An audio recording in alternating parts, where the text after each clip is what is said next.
is even the fact that church has kind of turned to a verb, where people say, well, where do you church? And yet, worship is one of those things. Over the years, I grew up where we had songs interspersed throughout the service.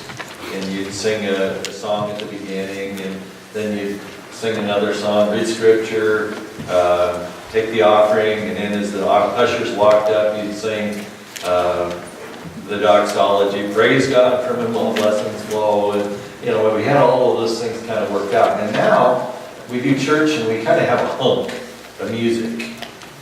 And they don't call it music anymore, it's worship. And I'm the worship leader. And they're the singers. And, we kind of wonder what's all that about. But when you read the Bible, the Old Testament, there were some of the priests that was their whole job, was to sing, was the music. And folks, we just had some worship going on there, I think. Shall I just pronounce the benediction and we'll go home?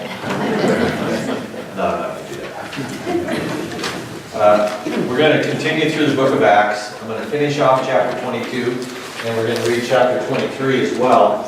And it's a good story. There's quite a bit of material in it, but I think we can break it down fairly quickly and see how we do with that. Page 790 is the page in those brown pew books, Bibles, if you want to pick up one of those and follow along with us. Acts chapter 22. The commander wanted to find out exactly why Paul was being accused by the Jews. So the next day he released him and ordered the chief priests and all the members of the Sanhedrin to assemble. Then he brought Paul and had him stand before them. Paul looked straight at the Sanhedrin and said, "My brothers, I have fulfilled my duty to God in all good conscience to this day." At this, the high priest Ananias ordered those standing near Paul to strike him on the mouth. Then Paul said to him, "God will strike you, you whitewashed wall. You sit there to judge me according to the law, yet you yourself violate the law by commanding that I be struck." Those who were standing near Paul said, "How dare you insult God's high priest?" Paul replied, "Brothers, I did not realize that he was the high priest. For it is written, 'Do not speak evil about the ruler of your people.'" Then Paul, knowing that some of them were Sadducees, and the other Pharisees, called out in the Sanhedrin, "My brothers, I am a Pharisee, descended from Pharisees. I stand on trial because of the hope of the resurrection of the dead." When he said this, a dispute broke out between the Pharisees and the Sadducees, and the assembly was divided. The Sadducees say there is no resurrection, and that there are neither angels nor spirits, but Pharisees believe all these things. I'm going to change for just a moment here, and I can't go by that without doing the old sick preacher joke. The Sadducees did not believe in the resurrection. That's why they were sad, you see? Okay, so remember that. Verse 9. There was an uproar, and some of the teachers of the law who were Pharisees stood up and argued vigorously. "We find nothing wrong with this man," they said. "What if a spirit or an angel had spoken to him?" The dispute became so violent that the commander was afraid Paul would be torn to pieces by them. He ordered the troops to go down and take him away from them by force and bring him into the barracks. The following night, the Lord stood near Paul and said, "Take courage. As you have testified about me in Jerusalem, so you must also testify for me in Rome." The next morning, some Jews formed a conspiracy and bound themselves by an oath not to eat or drink until they killed Paul. More than 40 men were involved in this plot. They went to the chief priests and the elders and said, "We've taken a solemn oath not to eat anything until we've killed Paul. Now then, you and the Sanhedrin petition the commander to bring him before you on the pretext of wanting more accurate information about his case. We're ready to kill him before he gets here." But when the son of Paul's sister heard the plot, he went into the barracks and told Paul. Then Paul called one of the centurions and said, "Take this young man to the commander. He has something to tell him." So he took him to the commander. The centurion said, "Paul, the prisoner, sent for me and asked me to bring this young man to you because he has something to tell you." The commander took the young man by the hand, drew him aside, and asked, "What is it you want to tell me?" He said, "Some Jews have agreed to ask you to bring Paul before the Sanhedrin tomorrow on the pretext of wanting more accurate information about him. Don't give in to them because more than 40 of them are waiting in ambush for him. They have taken an oath not to eat or drink until they've killed him. They are ready now, waiting for your consent to their request." The commander dismissed the young man with this warning, "Don't tell anyone that you've reported this to me." Then he called 2 of his centurions and ordered them, "Get ready a detachment of 200 soldiers, 70 horsemen, and 200 spearmen to go to Caesarea at 9 tonight. Provide horses for Paul so that he may be taken safely to Governor Felix." He wrote a letter as follows: "Claudius Lysias, to His Excellency Governor Felix, greetings. This man was seized by the Jews and they're about to kill him, but I came with my troops and rescued him, for I learned that he is a Roman citizen. I wanted to know why they were accusing him, so I brought him to their Sanhedrin. I found that the accusation had to do with questions about their law, but there was no charge against him that deserved death or even imprisonment. When I was informed of a plot to be carried out against this man, I sent him to you at once. I also ordered his accusers to present to you their case against him." So the soldiers, carrying out their orders, took Paul with them during the night and brought him as far as Antipatris. The next day, they let the cavalry go on with him, while they returned to the barracks. When the cavalry arrived in Caesarea, they delivered the letter to the governor and handed Paul over to him. The governor read the letter and asked what province he was from. Learning that he was from Cilicia, he said, "I will hear your case when your accusers get here." Then he ordered that Paul be kept under guard in Herod's palace. How many of you enjoyed Dr. Seuss as a kid? I mean, I loved his books. They are so nonsensical. So I used it now this morning. Thing 1 and thing 2. It's one of those, makes no sense, but there are 2 things in that book, thing 1 and thing 2. And they get into all kinds of trouble. And so today we're going to talk about thing 1 and thing 2 all the way through this portion of Scripture. Although I'm not really going to call it thing 1 and thing 2. I'm going to call it good thing and bad thing. Okay, so you can figure out which one is which. But let's look and see what we find out in this book, with this little story that we have this morning. Why is Paul being accused? The commander wanted to know, what is the big deal? They want to kill this guy. I want to find out what is the big crime that he's committed. And so he's asking this question, and so he takes Paul to the Sanhedrin. Now the good thing is that truth wins. Because as he gets there and as he goes through the mockery of what they do at the Sanhedrin, the truth of what Paul has said and what Paul stands for comes out and it wins. The bad thing is the Jewish leaders lied, because they were saying what the problem was, and it wasn't really the problem. They were making it up. It was a falsehood. It was a lie. And then more trouble happened. It got to the point where if the commander had not rescued him, he would have been killed. Now, Paul says that I obeyed God. And the good thing about that is that you have a clear conscience. If you do what God tells you to do, even when you're called on the carpet, even when people ask you and challenge you, you can look straight in their eyes. And I read this portion, it says, Paul looked straight at the Sanhedrin and he says, I have done everything for God with a clear conscience to this point in my life. What a beautiful thing that is. But to obey God, the good thing is you have a clear conscience. But there's also a bad thing. Ungodly people will attack you. And that's just a guarantee. Jesus said that people that didn't like me, they don't like me, they hate me, they've attacked me. Why do you think you're going to be any different?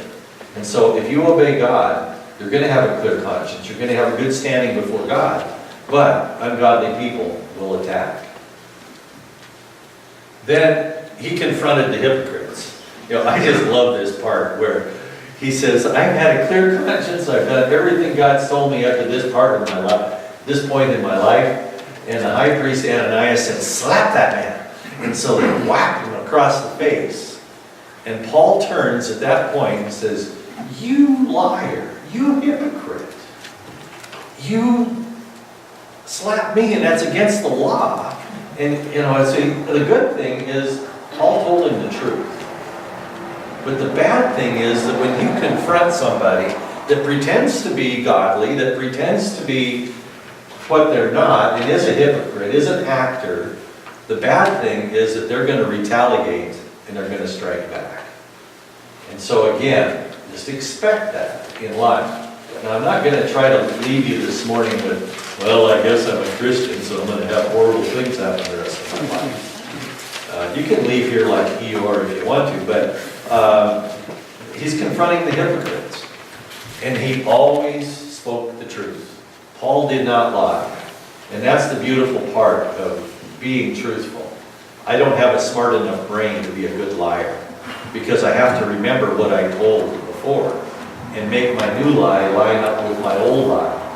A lot less mental energy just to tell the truth. And the benefits are so much better. The good thing is that others hear the truth. And Paul was telling them about being an example to the Gentiles and how he had done what God told him to do. The bad thing was you become their target. And I don't know, you can just see all this thing just building. And he goes in, and then it gets to this point where divide and conquer. Paul was a smart dude.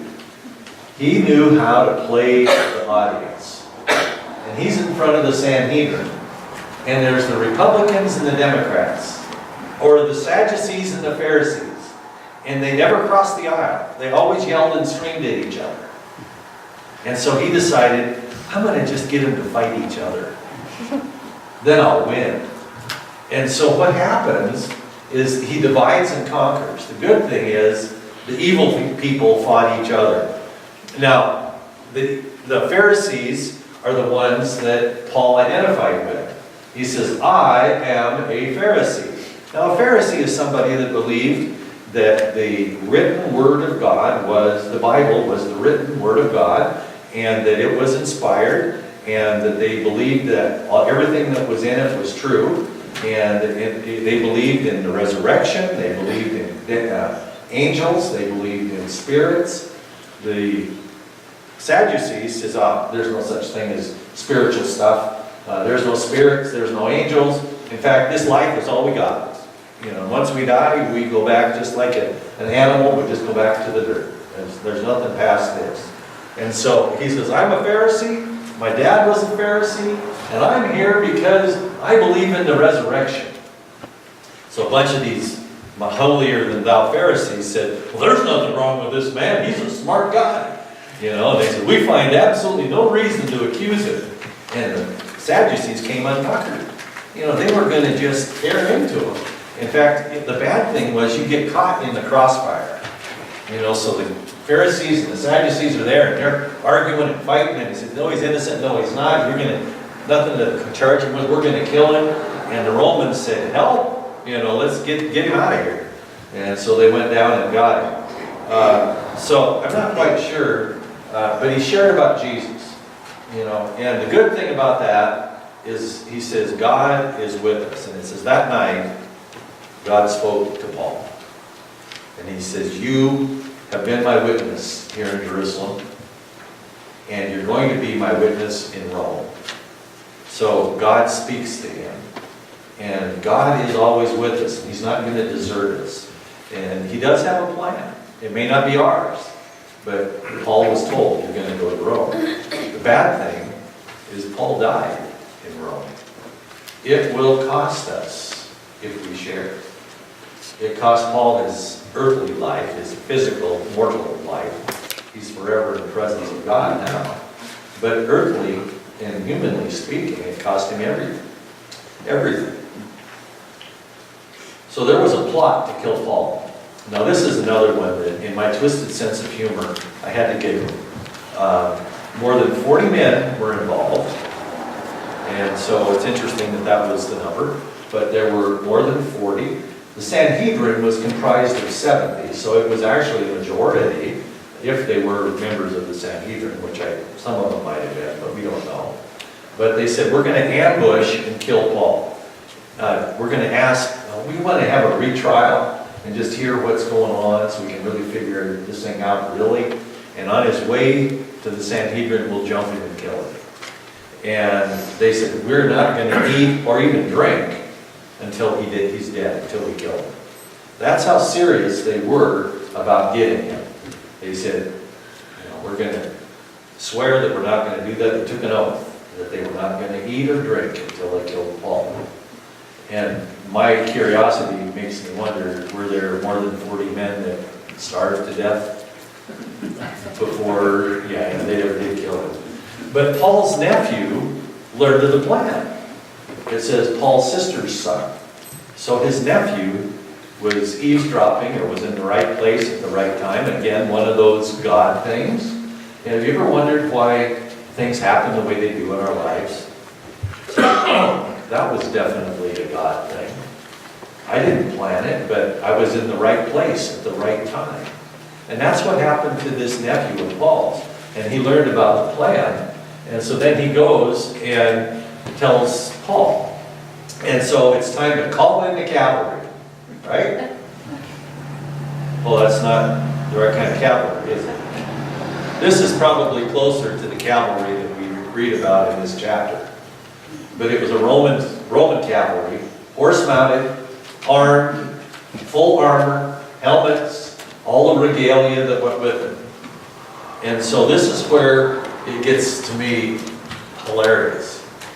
And so the guy that's in charge in Jerusalem says, we need to get Paul out of here. They're going to kill him.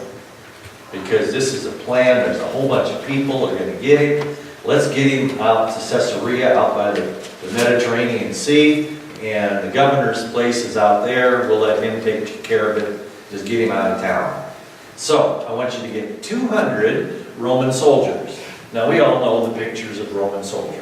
They've got the big fancy armor and the plates on their shins and the shields and the swords and the helmets and the feathers and all the things that the Roman soldiers had. 200 of those guys. A centurion was in charge of one group of 100. And so there were two groups of 100, 200 Roman soldiers, 70 horsemen, like that cavalry guy that I showed you. So 70 mounted soldiers and 200 spearmen. And so these guys are walking with their javelins. So if my math is right, that's 470 people to transport a prisoner the 30 miles from Jerusalem down to Caesarea. Now he must have been kind of concerned if you're going to kind of overkill on security like that. And he said, I want you to leave at 9 o'clock tonight. So we're going to go under cover of darkness with 470 people to go down there. And this is kind of the kicker. Oh yeah, give Paul a horse.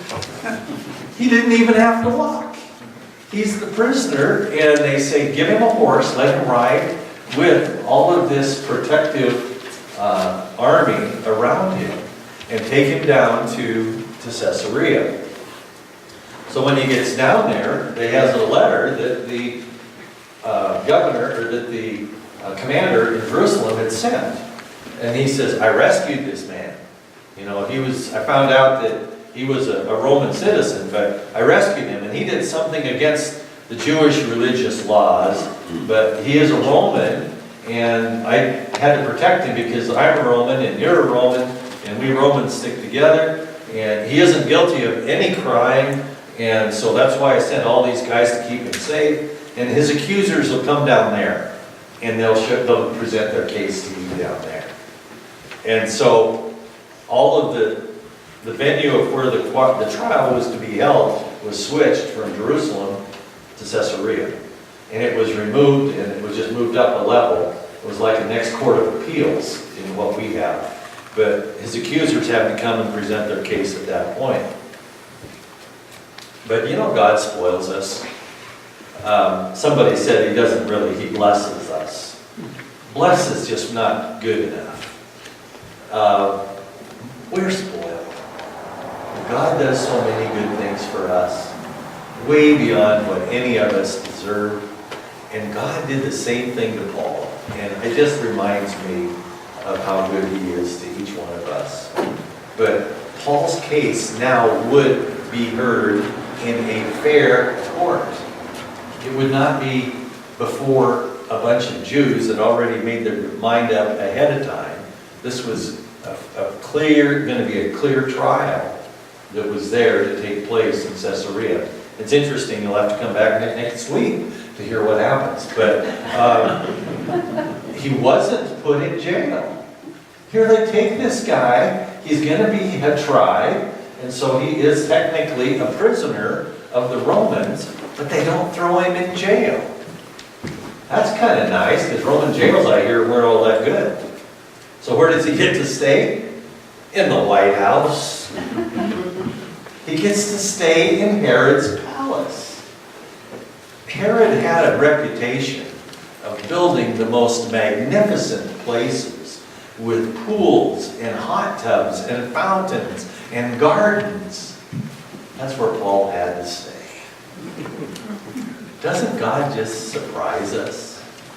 We think it's going to be the worst thing ever, and all of a sudden it turns out for the good. It happened to him, it happens to us all the time.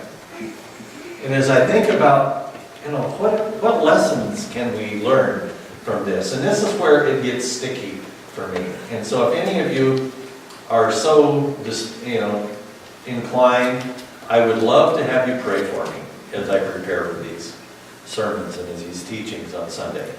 Because it's important for us to learn the story.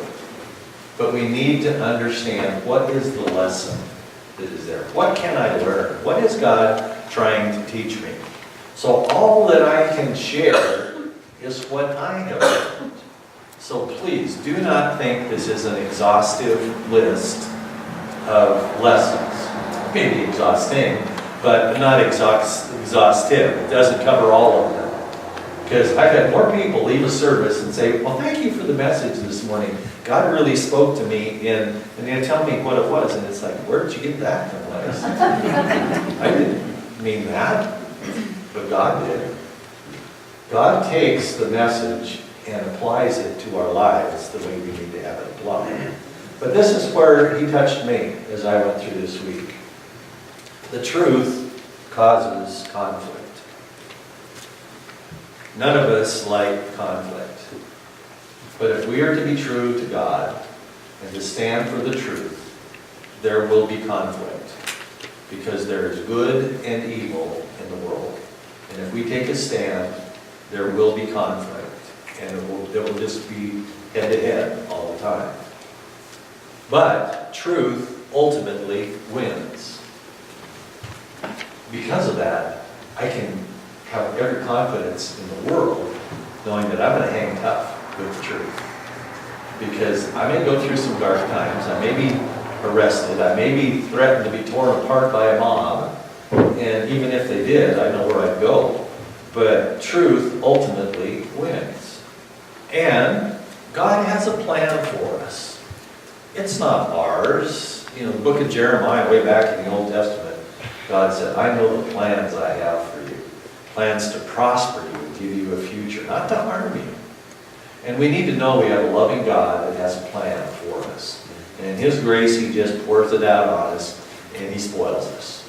But God has a plan for us, and He protects us. He told Paul, he said, you've been my witness in Jerusalem, and you're going to be my witness in Rome. And in Jerusalem, he nearly got killed, all the way going around in his missionary journeys. He was attacked many times. And as we go in the next few chapters, he's going to be in a shipwreck. He's going to be attacked again, and just one thing after another, but God protects him. And God will protect us if we stay true to Him. And we need to know that believers are often attacked. Now, we don't need to get on our pity pots and say, oh, poor us, everybody's attacking us. If you're not being attacked, I would challenge you to examine your heart right now.